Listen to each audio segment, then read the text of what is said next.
নবী করিম সাল্লাল্লাহু আলাইহি সাল্লাম বলেছেন, কোনো মুসলমানের জীবনে যদি কোনো মুসিবত আসে, কোনো বিপদ আসে, কোনো সমস্যা আসে, সঙ্গে সঙ্গে সে যদি ইন্না লিল্লাহি ওয়া ইন্না ইলাইহি রাজিউন পড়ে এবং আরেকটা দোয়া পড়ে, আল্লাহুম্মা জুরনি ফি মুসিবাতি ওয়াখলুফ লি খায়রাম মিনহা, আল্লাহ আমার যে বিপদ হয়েছে এই বিপদের বিপরীতে এর বিনিময়ে আপনি আমাকে সওয়াব দিয়েন, বিনিময় দিয়েন, এবং বিপদে আমার যে ক্ষতি হলো আপনি এর চাইতে ভালো কিছু দিয়ে আমাকে পোষায় দিয়েন।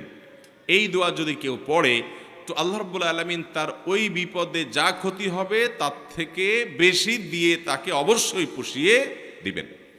উম্মে সালামা রাদিয়াল্লাহু তাআলা আনহা, নবী করিম সাল্লাল্লাহু আলাইহি সাল্লামের স্ত্রী, তিনি বলেন যে আমি নবী করিম সাল্লাল্লাহু আলাইহি সাল্লামকে কিভাবে পেয়েছি তোমরা জানো?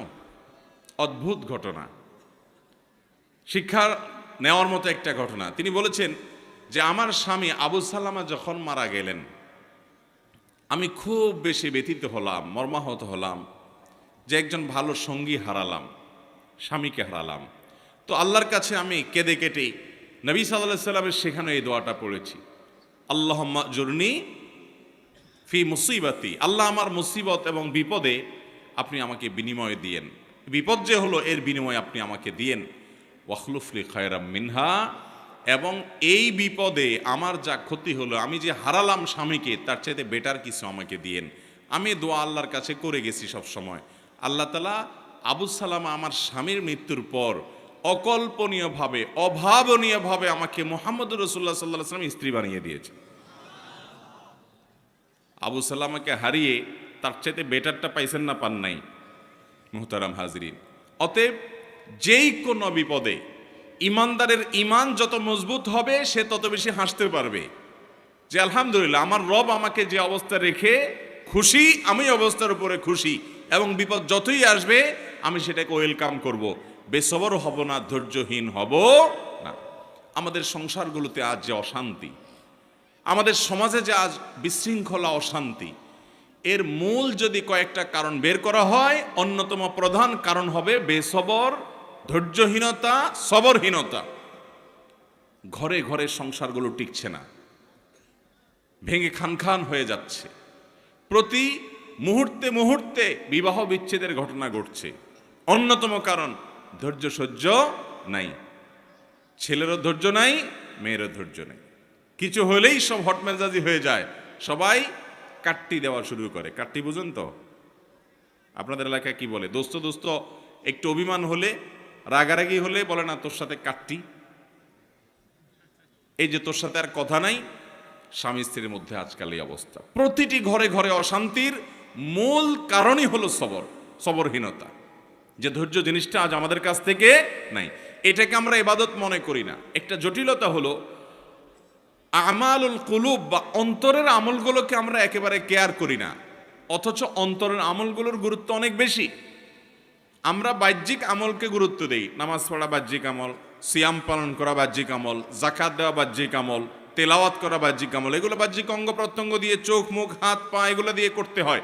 কিছু আমল আছে যে আমলগুলো অন্তরের ভেতরে লালন করতে হয়, এগুলো দেখা যায় না, এর ভিতরে সবর অন্যতম।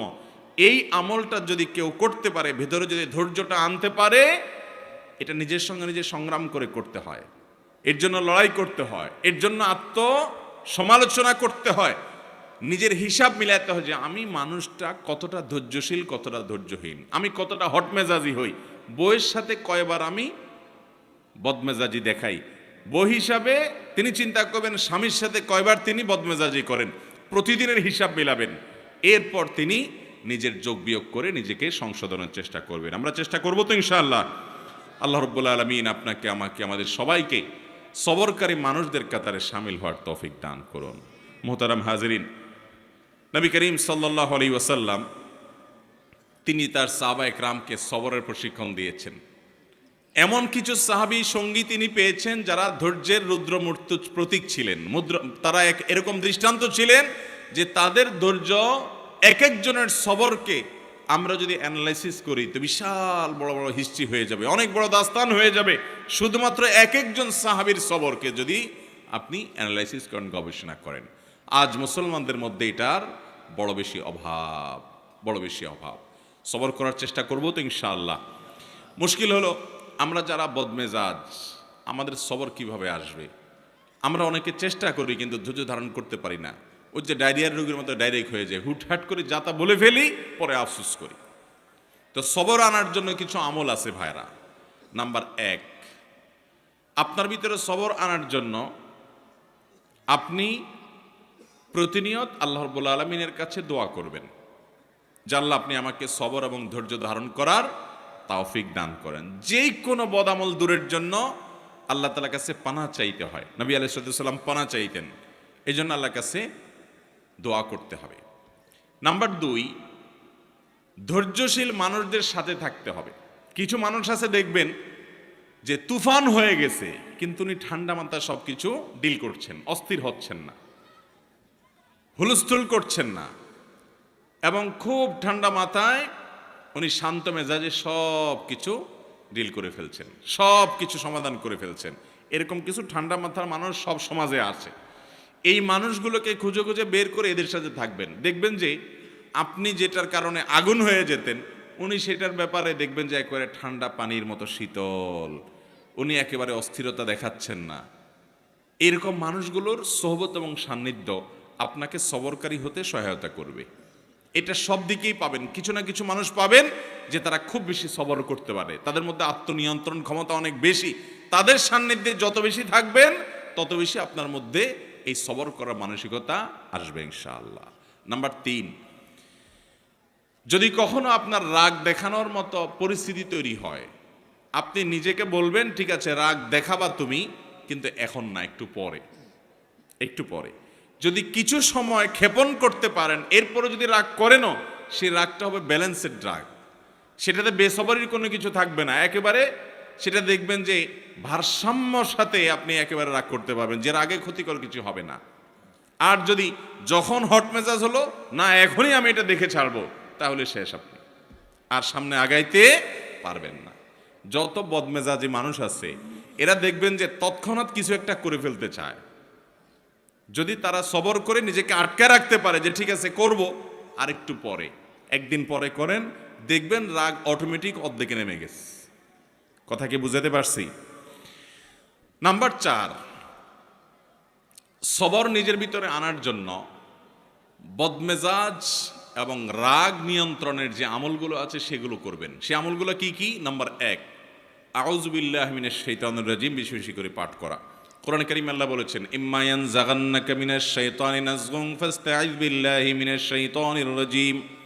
শয়তান যদি তোমাদেরকে খোঁচা দেয়, এই যে মানুষকে রাগায়, বদমেজাজ করে, আখিরাত ধ্বংস করে, দুনিয়া ধ্বংস করে, এজন্য শয়তান যদি তোমাকে খোঁচায় যদি বদমেজাজ বানায় বা ক্ষতিগ্রস্ত করতে চায়, তাহলে আউযু বিল্লাহি মিনাশ শাইতানির রাজিম বলবে। এটা আল্লাহর নির্দেশনা। এজন্য শয়তান থেকে পানাহ চাইতে হয় বদমেজাজ হলে, রাগ হলে। এক ব্যক্তি নবী করিম সাল্লাল্লাহু আলাইহি সাল্লামের সময় রাগ হচ্ছিলেন, খুব রাগান্বিত, ক্রোধান্ধ হয়ে গেছে, রাগে অগ্নিশর্মা হয়ে গেছে। নবী সাল্লাল্লাহু আলাইহি সাল্লাম দূর থেকে দেখে বলছেন এই লোকটার মধ্যে যে প্রচন্ড রাগ দেখা যাচ্ছে, খুব বদমেজাজ হয়ে গেছে, ইন্নিল্লা আ'লামু কালিমাতান, আমি একটা বাক্য জানি, এই বাক্যটা যদি সে বলে তার রাগ কমে যাবে। তখন নবী সাল্লাল্লাহু আলাইহি সাল্লাম তাকে শুনিয়ে শুনিয়ে দূর থেকে সেই বাক্যটা পাঠ করলেন, সেটা হলো আউযু বিল্লাহি মিনাশ শাইতানির রাজিম। এই বাক্য পাঠ করার পর ওই লোকটা দূর থেকে শুনে তিনি ওই বাক্যটা পাঠ করলেন এবং তার বদমেজাজি আল্লাহ রাব্বুল আলামিন দূর করলেন। ভাইরা আমার, আমরা হলে তো যায়া বলতাম এ ভাই তোমার মাথা এত গরম হয়ে গেছে, তোমাকে একটা দোয়া শিখাই দিই, এই দোয়াটা করলে সাথে সাথে তোমার মাথা ঠান্ডা হয়ে যাবে, তুমি আউযু বিল্লাহির সাথে পাঠ করো। এটা তার কাছে যাই আর রাগের মুহূর্তে বললে দোয়া সে নেওয়া তো দূরের কথা, বরং বক্সিন একটা আপনার নাকের ভিতর মারার আশঙ্কা ছিল, কিছু থাকবে কি থাকবে না। নবী করিম সাল্লাল্লাহু আলাইহি সাল্লামের হিকমা দেখেন, উনি নবী হওয়ার পরও উম্মতকে পর্যন্ত সরাসরি এইরকম পরিস্থিতিতে কোনো কিছু বললে সে মানতে পারে কি পারে না, সেজন্য তার কাছ থেকে নবী আলাইহিস সালাম সে আশা করছেন না যে তাকে এই মুহূর্তে বলা যাবে, তিনি দূর থেকে বললেন এবং তিনি শুনে শুনে ঠান্ডা হলেন। এই জন্য আউযু বিল্লাহি মিনাশ শাইতানির রাজিম পাঠ করবেন। যাদের মধ্যে খুব রাগ বেশি আছে, ধরেন আপনার বউ, বাসার স্ত্রী অনেক রাগী, যতই বুঝান কোনো কাজ হয় না, তো যে খাবারগুলো সে খায়, যে পানীয়গুলো খায়, আউযু বিল্লাহি মিনাশ শাইতানির রাজিম 7 বার পড়ে ফু দিবেন। আবার দেখে দেখে যেন না ফেলে, খবরদার। দেখলে কিন্তু খবর আছে, বলবো যে কি মন্ত্রণন্ত্র পড়ে কি করছো, আরেক যুদ্ধ বাঁধবে কিন্তু। এই জন্য আর যদি দেখায় করতে চান তাহলে আগে আগে বলবেন, দেখো আমি কিন্তু কোনো ঝামেলা করতেছি না, শুধু আউযুবিল্লাহ পড়ে ফু দিচ্ছি। তো যদি বলে যে আউযুবিল্লাহ পড়ে কেন ফু দিছ, যদি বলেন যে তোমার রাগ অনেক বেশি, তাহলে আরেক যুদ্ধ হইতে পারে। এটা আরেক মুসিবত, এটা সাবধানে করতে হবে। একই কথা পুরুষদের বেলায়ও, মহিলারা পুরুষদের জন্য আমলটা করবেন। বাচ্চাদের জন্য এই আমলটা অনেক বেশি উপকারী। যেটা বলছিলাম শুরুতে, আজকাল বাচ্চারা সব ক্রেজি হয়ে গেছে। সব বাচ্চা দেখবেন ঘরে ঘরে ক্রেজি। ক্রেজি বুঝেন তো, মানে সব রাগী, এমন রাগী যে শুধু ভাঙচুর করবে চতুর্দিকে। অথচ আগে বাচ্চাদেরকে এত বদমেজাজে দেখা যেত না। এটার অনেক কারণ থাকতে পারে। আমার নিজস্ব একটা ভাবনা আছে। এর একটা কারণ আমার কাছে মনে হয়, সেটা হলো আজকাল বাচ্চাদেরকে আমরা নানান ভিডিও গেমস ইত্যাদিতে এত বেশি অভ্যস্ত করেছি, কার্টুন এত বেশি দেখাই, বিভিন্ন ডিভাইস দিয়ে এত বেশি খেলার জন্য তাদেরকে সুযোগ দিয়েছি যে এগুলোতে তারা সারাদিন শুধু মারামারি কাটাকাটি দেখে। গেমসের মধ্যে সে দেখে সামনে যা আছে সব শেষ করে ফেলাও, ঠিক না ঠিক? গুলি করতে থাকো, তুমি সামনে আগাইতে পারবা। গুলি করতে পারো না, তুমি শেষ। সাম্পলুডু খেলতেছো, তাহলে সব খেয়ে ফেলো, তাহলে তুমি সামনে আগাইতে পারো। এই যে অন্যকে শেষ করলে সামনে আগানো যায়, আমাদের দেশেও দেখবেন যে এই অবস্থা। মানুষ বড় হওয়ার পরেও আরেকজনকে দমাইতে না পারলে, আরেকজনের ক্ষতি না করতে পারলে সে আগাইতে পারে না। কারণ ওই যে কালচারটা ওইভাবে বেড়ে উঠছে, বাচ্চা ওইভাবে দেখে দেখে বড় হয়েছে। এই জন্য দেখবেন বাসায় কোনো মেহমান আসলে অনেক সময় দেখবেন ছোট পোলা পায়েন ওই আঙ্কেলকে দেখে এরকম ধরে ঠুস ঠুস ঠুস ঠুস করে, হাত দিয়ে পিস্তল মারে। তার মানে কি, ও সারাদিন মারামারি দেখছে, ও জানে সামনে যা আসে সব শুধু ঠুস ঠাস করতে হয়, ফাইট করতে হয়, এটাই শিখছে। তো ও বদমেজাজ হবে না কি হবে? ওর মধ্যে উদ্ভট ভাব আসবে না কি হবে? বাচ্চাদেরকে আজ শারীরিক কসরত থেকে আমরা মাহরুম রেখেছি। বাচ্চাদেরকে শুধু মাহরুম রাখি নাই, আমরা নিজেরাও মাহরুম আছি। শারীরিক কসরত করে, ব্যায়াম করে, খেলাধুলা করে, দৌড়াদৌড়ি করে কিসে সুস্থ থাকবো? কোন দেশের কোন খেলোয়াড়রা কোথায় খেলে, আর ভূতের মতো রাত 2টা বা 2টা তাকায় থাকেন আপনি। সে খেলে গোল দেয়, আপনি এখানে লাফ দিয়ে উঠেন। সে খেলে হেরে যায়, আপনি এখানে চোখের পানি ফেলেন। ভাই, পাগলামিরও তো একটা সীমা থাকা উচিত। আল্লাহ তাআলা আপনাকে সুস্থ শরীর দিচ্ছে, আপনি ব্যায়াম করেন, নিজে দৌড়াদৌড়ি করেন, নিজে খেলাধুলা করেন, নিজে কম্পিটিশন করেন, করে সুস্থ থাকেন। এখন সেটা না, বাচ্চার হাতে একটা ধরা দিয়েছেন যে তুইও ধ্বংস হ, চোখ নষ্ট কর, মাথা নষ্ট কর, ব্রেইন নষ্ট কর, ইমান নষ্ট কর, আমল নষ্ট কর, ক্রেজি হয়ে যা, বদমেজাজ হয়ে যা। আর আপনিও একটা বাক্স এটা সামনে নিয়ে বসছেন, সেই গোল দিছেন, আপনি লাভ দিয়ে উঠতেছেন। ভাইয়েরা আমার, মুসলমানের কর্মকাণ্ড এত উদ্ভট হবে না, এত অযৌক্তিক হবে না, এত হাস্যকর হবে না। নবী করিম সাল্লাল্লাহু আলাইহি ওয়াসাল্লাম তিনি দৌড়াদৌড়ির কম্পিটিশন করেছেন, সাহাবীদের সাথে করেছেন, নিজের স্ত্রীর সাথে করেছেন। তিনি সাহাবীদের শুটিং প্রতিযোগিতায় উৎসাহিত করেছেন। শারীরিক ব্যায়াম হয়, এই ধরনের খেলাধুলাকে এলাও করেছেন। যেখানে জুয়া নাই, যেখানে সতর মুক্ত করা হয় না, যেখানে চোখের জেনা হয় না, যেখানে হারাম কিছু নাই, সেগুলোকে তিনি অনুমোদন করেছেন। আর মুসলমানের সন্তানরা রাতকে রাত নষ্ট করে, সময় স্বাস্থ্য নষ্ট করে, শরীর নষ্ট করে, চোখের জেনা করে, অন্যের সতর উন্মুক্ত সতরের দিকে দৃষ্টিপাত করে গুনাহগার হয়, এবং মুমিন হিসাবে, ইমানদার হিসাবে কুফুরের প্রতি, আল্লাহর প্রতি, অবিশ্বাসীর প্রতি যে অপছন্দ করা তার ইমানের দাবি ছিল, ওয়ালা এবং বারার দাবি ছিল, সেটা তার অন্তর থেকে ধুয়ে মুছে পরিষ্কার করে একাকার হয়ে তার সবচেয়ে বড় আদর্শ আজ সবচেয়ে বড় কাফেররা, যারা সমকামিতাকে প্রমোট করে, যারা সমকামিতাকে বৈধতা দেয়, যারা অসংখ্য অন্যায় অনাচারকে বৈধতা দেয়, অনেক মুসলমানের প্রতি জুলুমকে যারা বৈধতা দেয়, তারাই আপনার হিরো, তারাই আপনার স্টার এবং তারকা। আল্লাহ রাব্বুল আলামিন আমাদের বিবেকগুলোকে যেন জাগ্রত হয় সেই তৌফিক দান করেন। ভাইরা আমার, তো বলছিলাম বাচ্চারা ক্রেজি হয়ে যাচ্ছে, আমরা ক্রেজি হয়ে যাচ্ছি। গোটা সমাজে চতুর্দিকে দেখবেন অধৈর্যের চর্চা, ঘরে ঘরে, জনে জনে, জায়গা জায়গা, সর্বত্র। ভালো মুসলমান হওয়ার জন্য, নেককার মুসলমান হওয়ার জন্য শত শত নফল আমল, শত শত জিকির আজকার, শত শত তাসবিহ চাইতে অনেক গুণ বেশি উত্তম হবে আপনার সারা দিন রাত 24 ঘন্টার ভিতরে 2-4টা জায়গায় বদমেজাজ দেখানোর, রাগ করার ইস্যু তৈরি হয়েছে, কিন্তু নিজেকে নিয়ন্ত্রণ করে যেখানে যতটুকু না হলে নয় সেখানে ততটুকু ব্যবহার করতে পেরেছেন। নিজেকে এই নিয়ন্ত্রণ করতে পারলে আপনি আল্লাহ তাআলার কাছে ওই শত সহস্রবার তাসবিহ করার চাইতে অধিক সওয়াব পাবেন চেষ্টা করব না ইনশাআল্লাহ। ভাইরা আমার, এই সবর বা ধৈর্য 3 প্রকার। একটা হলো আস-সবরু আলা তাআত, ভালো কাজ করতে ধৈর্য লাগে কি লাগে না? শীতকালে ফজরের সময় কনকনে শীতের মধ্যে, ঠান্ডার মধ্যে উঠে উজু করে ফজর নামাজ পড়তে যাইতে ধৈর্য লাগে না? মনে চায় না, কষ্ট হয়, তারপরও নিজের সঙ্গে নিজে লড়াই করে সংগ্রাম করে কাজটা করতে হয়। এটা যারা করতে পারে এরাই হলো সত্যিকারের বীর, এরাই হলো সত্যিকারের মেরুদণ্ডওয়ালা মানুষ, সত্যিকারের সাহসী মানুষ, যে তাদের প্রবৃত্তির গোলামি তারা করে না, যে নফস যা বলে তা করে। সে নিজের কল্যাণের পথে মন না চাইলেও সে এগিয়ে যায়। সবর, ভালো কাজ করতে সবর লাগে।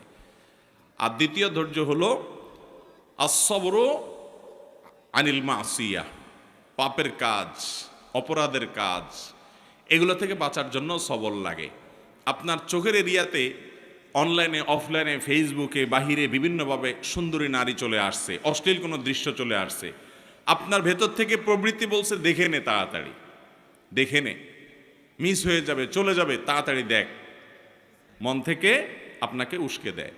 আপনি তখন যদি নিজেকে আটকে রাখতে পারেন, নিয়ন্ত্রণ করতে পারেন, সবার মানেই হলো হাবসুন নফস, নিজেকে নিয়ন্ত্রণ করা, যে না আমি দেখবো না, আমার আল্লাহ নিষেধ করেছেন হারাম। এটা যদি করতে পারেন তাহলে সেক্ষেত্রে এটা হলো গুনাহ থেকে সবর করা। এটা করতে পারলে একটা জয়ীফ হাদিস দ্বারা প্রমাণিত, একটা জয়ীফ হাদিসে বর্ণিত হয়েছে, করার সুযোগ তৈরি হয়। আর সে যদি নিজেকে নিয়ন্ত্রণ করতে পারে তাহলে আল্লাহ রাব্বুল আলামিন তাকে ঈমানের স্বাদ তৎক্ষণাৎ অনুভব করার তৌফিক দান করেন। আপনি খেয়াল করেন, কোনো সুন্দরী নারী বা অশ্লীল কোনো দৃশ্য যেটা দেখা আপনার জন্য হারাম, যেটা আপনার মনকে অস্থির করে দিবে, যেটা আপনার মনের জেনার দিকে নিয়ে যাবে, যেটা আপনাকে অন্যান্য জেনার দিকে নিয়ে যাবে, সেটা দেখা আল্লাহ তাআলা হারাম করেছেন। ওই জিনিসটা যদি আপনি দেখেন, দেখলে সাথে সাথে একটু নগদ স্বাদ পাবেন, মজা পাবেন, ঠিক আছে, কিন্তু পরক্ষণে অস্থির হয়ে যাবেন। এটা হলো অনেকটা চুলকানির মতো, চুলকাইতে অনেক মজা পাবেন কিন্তু চুলকানির পরে জ্বলবে, ঠিক না? ঠিক। দেখার পর যখন চোখের আড়াল হয়ে যাবে এরপর আপনি অস্থির হয়ে যাবেন, হায় হায় কই গেল, কারণ তো দাঁড়ায় থাকবে না আপনার জন্য। আর যদি আপনি না দেখেন, কষ্ট করে নিজেকে নিয়ন্ত্রণ করেন, সবর করতে পারেন যে আমি দেখব না, তাহলে এর ফলশ্রুতিতে কিছুক্ষণ পরে, প্রথমে একটু কষ্ট হবে, কিছুক্ষণ পরে আপনার ভিতরে এক ধরনের স্বাদ, এক ধরনের তৃপ্তি অনুভব হবে যে আমি আল্লাহ তাআলার আদেশ রক্ষা করতে পেরেছি, আমি নিজেকে নিয়ন্ত্রণ করতে পেরেছি, আমার মেরুদণ্ড আছে, আমি ডায়রিয়ার রোগী না, ডাইরেক্ট হয়ে যাই নাই, নিজেকে কন্ট্রোল করতে পারছি। যাদের কন্ট্রোলিং পাওয়ার নেই, যেখানে সেখানে কাইত হয়ে যায়, যেখানে সেখানে যা তা মনে চায় সেটা করে ফেলে, তারা হলো বেসবর। একজন ইমানদার তিনি যখন গুনাহ থেকে বাঁচার জন্য এরকম চেষ্টা করেন, কসরত করেন এবং জিতে যান, তো এই ব্যক্তি হলেন প্রকৃত সবরকারী। আল্লাহ তাআলা আমাদেরকে প্রকৃত সবরকারী হওয়ার তৌফিক দান করুন। তাহলে সবর 3 প্রকার। একটা হলো ভালো কাজ করতে গেলে মনে চায় না, কষ্ট হয়, তারপরও ভালো কাজ করা, এটা এক প্রকারের সবর। মন্দ কাজ বা খারাপ কাজ করতে মনে চায়, যথেষ্ট কারণ আছে, তারপরও মন্দ কাজ করে না, ধৈর্য ধারণ করে, এটা হলো দ্বিতীয় প্রকার। আর তৃতীয় প্রকার সবর হলো আস-সবরু ইনদাল মুসিবাহ বা ইনদাল মাসায়েব, বিপদ আপদের সময় অধৈর্য না হয়ে আল্লাহ রাব্বুল আলামিন যে বিপদ আমাকে দিয়েছেন এর মধ্যে কল্যাণ আছে, এই বিশ্বাস এবং ইয়াকিন রেখে কোনো কল্যাণ না হোক, সওয়াব তো অবশ্যই পাবো। নবী করিম সাল্লাল্লাহু আলাইহি সাল্লাম বলেছেন, আজাবান লি আমরিল মুমিন ইন আমরাহু কুল্লাহু খায়র। ইমানদারের বিষয়টা দেখে আমার কাছে বড় অদ্ভুত লাগে, আমি আশ্চর্য হই, বড় পিকুলিয়ার ইমানদারের পুরো জীবনটা, তার জন্য শুধু কল্যাণই কল্যাণ, হাতির মতো মরলেও লাখ, বাঁচলেও লাখ, ইমানদারের জীবনে ক্ষতি বলতে কিছুই নেই। কারণ ইন আসাবাহু খায়রুন, ইমানদারের জীবনে যদি ভালো কিছু অর্জন হয় তখন সে শাকারা, আল্লাহ শুকর আদায় করে। তাহলে ভালো জিনিস পাইলো, কোনো গুড নিউজ সে পেল, আবার আল্লাহর শুকর আদায় করে সওয়াবও সে অর্জন করলো। ওয়াইন আসাবাহু শাররুন, আর ইমানদারের জীবনে যদি কোনো বিপদ হয়, ক্ষতি হয়, সবারা, সে সেই ক্ষতিতে সবর করে, হাসি মুখে মেনে নেয় আল্লাহর ফয়সালাকে। ফাকানা খায়রাল্লাহ, তখন তার বিপদে যে ক্ষতি হলো সবর করার মাধ্যমে এর চাইতে বেশি তার আমল নামা আল্লাহ তাআলা সওয়াব দিয়ে তাকে পুষিয়ে দেন, এবং এই ক্ষতি যেটা হয়েছে আল্লাহ তাআলা পরবর্তীতে এটাকে আরো অনেক বেশি কিছু দিয়ে তাকে পুষিয়ে দেন। তাহলে ইমানদারের জীবনে হারাবার মতো কোনো কিছুই নাই। তার জীবনে ছোট বড় যে কোনো সমস্যা নিজেকে নিয়ন্ত্রণ করার চেষ্টা করে। আমরা সবর করার চেষ্টা করব তো ইনশাআল্লাহ।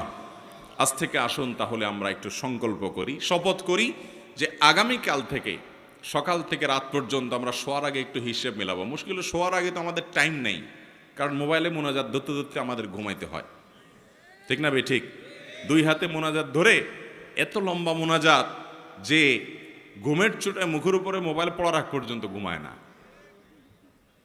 এহতেসাব, নিজের হিসাব নিজে মিলানো। আমি তো জান্নাতের পথযাত্রী ভাই, কোন জায়গায় দাঁড়িয়ে আছি? আমি যে জায়গায় দাঁড়িয়ে আছি এই পথের মাথায় কি জাহান্নাম আছে না জান্নাত আছে? হিসাব মিলানোর সময় নেই। অবসর সময়গুলো আজ এই মোবাইল ফোন নিয়ে গেছে, ফেসবুক নিয়ে গেছে, ইউটিউব নিয়ে গেছে। এক্ষেত্রে আমরা ডাইরেক্ট হয়ে গেছি ওই যে ডায়রিয়ার রোগীর মতো, স্ক্রল করতেছে আঙ্গুল দিয়ে, কত দূর যাচ্ছে, মাইলকে মাইল স্ক্রল করে যাচ্ছে। যদি সূক্ষ্ম কোনো যন্ত্রপাতি দিয়ে চেক করা যেত তাহলে এই আঙ্গুলটার মাথা দেখতেন যে অনেক ক্ষয় হয়ে গেছে। এত পরিমাণ ঘুরছে মোবাইলের উপরে যে মাথা কি হয়ে গেছে, ক্ষয় হয়ে গেছে। কি দেখছে ভাই? এই যে আপনি টানতেছেন, মনে হচ্ছে কিছু হারাইছে, যাচ্ছে তো যাচ্ছে, যাচ্ছে তো যাচ্ছে। ভাইরা আমার, এরকম লাগামহীন হয়ে যাওয়া, নিয়ন্ত্রণ হয়ে যাওয়া, এটাও সবরের খেলাফ। নিজেকে নিয়ন্ত্রণ করতে হয়। এই জন্য রাতে শোয়ার আগে হিসাব মিলাবো যে আজকের দিনে আমি কয়জনের সাথে রাগ দেখাইছি। আপনাকে শয়তান কিন্তু বুঝাবে না তুমি তো অন্যায় রাগ করো নাই, তুমি ন্যায়সঙ্গতভাবে রাগ করছো, ঠিক আছে। রাগ করাটা দোষের না। আল্লাহ এই জন্য বলেছেন ওয়াল কাযিমিনাল গায়যা ওয়াল আফিনা আনিন নাস আল্লাহু ইউহিব্বুল মুহসিনিন।